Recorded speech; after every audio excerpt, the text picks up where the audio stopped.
তারপরে হঠাৎ কঠিন হয়ে যায়। তারপরে আমরা হঠাৎ করে এলাকার বেশ লোকের অভিযোগ আসছে যে আমাদের একটু চক্ষু মানে সমস্যা, 1000 টাকা ব্যালেন্স করে শহরে যাওয়া সম্ভব না। তো বাংলাদেশ মসজিদ মিশন, এটা তো জানেন মসজিদ মিশন কোম্পানি, এই মসজিদ মিশন থেকেই আমরা কমিউনিটি চক্ষু হাসপাতাল, অনেক বড় হাসপাতাল শহরে, আমাদের সহযোগিতায় আমরা একটা চক্ষু ক্যাম্প আয়োজন করছি।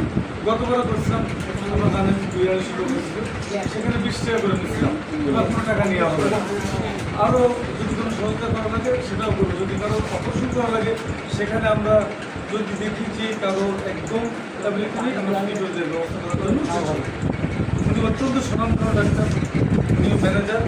তো আমাদের এই উদ্বোধনী অনুষ্ঠানে মসজিদ মিশনের যেহেতু আয়োজন, মসজিদ মিশনের মহানগর কমিটির সম্মানিত সভাপতি, আমাদের এলাকার অত্যন্ত পরিচিত মুখ, আমাদের মাতার মুকুট, আমাদের অত্যন্ত সম্মানিত সত্তর মাওলানা আবু বকর সাহেব, আরও গণ্যমান্য